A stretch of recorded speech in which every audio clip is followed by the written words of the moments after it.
Welcome back to Afternoon Express. So Rob Paddock is the founder and CEO of the Valenture Institute, a globally recognized online learning high school system, I suppose, with offices in London, Boston and Cape Town. He joins us in the loft to discuss its advantages and advances and how it plans to meet the requirements of the United Nations Sustainable Development Goals. Wow, congratulations. Thanks so much. I really wish learning centres or online centres like this existed when I was still studying, because I think I would have done a little bit better. Yeah, well, I mean, I've got to say, it's the privilege of being able to start your own businesses. Yeah. This is exactly what I wanted as well. Totally. And at the time, I guess just the situation with our technology and our connectivity and so on just wasn't in place. Yeah. Fast forward, I won't tell you how many years since I finished high school, but a very long time since I finished high school, and the world is fundamentally different. Completely different.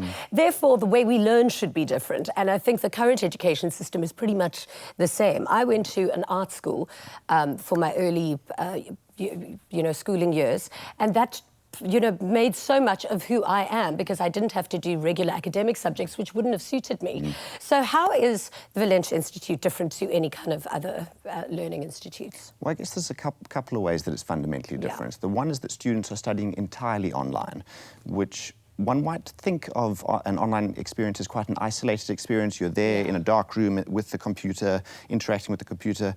But in fact, the great affordances of modern technology, what this effectively the experiences of is a highly engaging, very socially rich learning experience. Okay. So one might imagine a Skype-like environment, but specifically designed for education. You're in small classrooms with a teacher, working in intimate proximity with your fellow students, collaboratively on project work.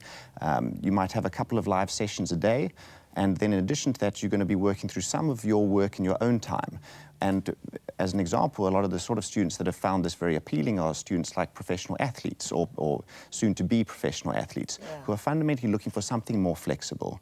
I guess another really critical way in which this is different, whilst we still offer all the regular subjects that one might expect from a high school, we've infused the United Nations Sustainable Development Goals into the curriculum. Yeah, what are those goals? So these are 17 goals set by the United Nations, with the end point being 2030, to make fundamental shifts in our society, in our culture, and in our attitude towards the climate. So what does that mean? Is there a different change in subjects that people should be learning? There are major additional subjects, all aligned to the United Nations Sustainable Development Goals, as well as the individual subjects that you're learning being contextualized around how to solve these goals. So maybe you can imagine or think back to your own schooling experience, particularly high school.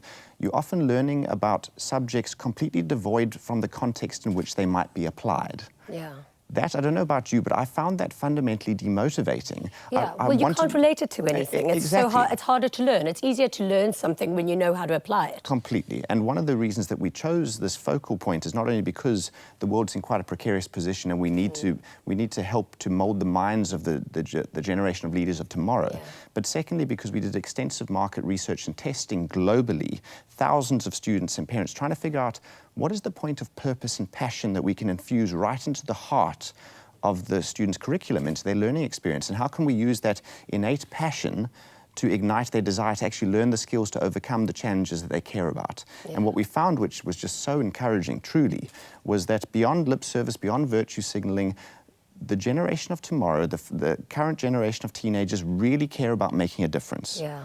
And that, for me, it's just so encouraging to see that. And then the question is, as education institutions, how can we foster that? Yeah. Because that's a gift to the world. And I guess in many ways, the generation of leaders of tomorrow just aren't accepting what we've done with the world and the state that we've currently left it in.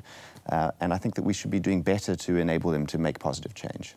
Wow, that is absolutely amazing. Congratulations on the work that you've done with Valenture Institute. Thank you. We've got all of your details on our website, should anybody want to go and study. Thank you very much. Thanks for having me.